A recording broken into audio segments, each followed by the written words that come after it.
Man charged over threats against reporters who criticize Trump. The FBI has charged a man accused of making threatening calls to a newspaper that criticized President Donald Trump's attacks on the media. The FBI says Robert Chain, 68, called the Boston Globe about a dozen times and threatened to shoot reporters. He allegedly called journalists the enemy of the people, using a phrase which has been frequently invoked by Mr. Trump, who last tweeted it on Thursday. Mr. Chain was arrested on Thursday at his home in Encino, California. Police say Mr. Chain owned several firearms, and had recently purchased a small-caliber rifle. If found guilty, Mr. Chain could receive a sentence of up to 5 years in prison, and a $250,000 £192,000 fine. According to federal documents, Mr. Chain first called the paper's newsroom on 10 August after the Globe called upon media outlets to denounce Mr. Trump's dirty war on the press. The Boston Globe had pledged to write an editorial on the dangers of the administration's assault on the press on 16 August, and asked others to do the same.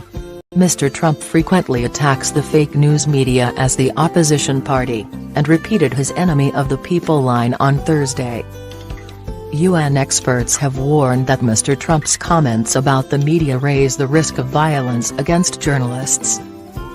On 16 August, when nearly 350 newspapers answered the Globe's call and published editorials denouncing Mr. Trump's attacks on the free press, Mr. Chain allegedly called the paper again, this time to say he would shoot employees in the head, later today, at 4 o'clock, according to court documents.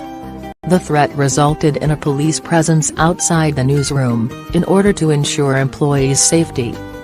Mr. Chain allegedly continued to harass the paper's staff, and on 22 August explained his reason for calling.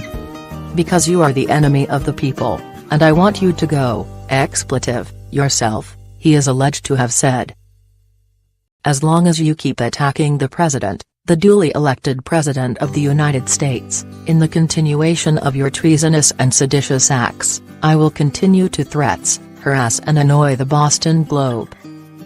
He also incorrectly stated that the Boston Globe was owned by the New York Times, which sold the paper in 2013. The Boston Globe said in a statement it was grateful to law enforcement for taking the threat seriously.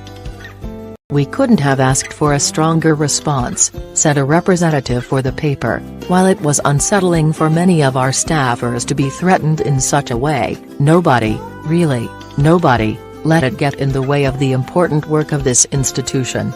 Harold Shaw, the FBI's special agent in charge of the Boston division, said the arrest should serve a warning to others, that making threats is not a prank, it's a federal crime. All threats are taken seriously, as we never know if the subject behind the threat intends to follow through with their actions. Whether potentially hoax or not, each and every threat will be aggressively run to ground.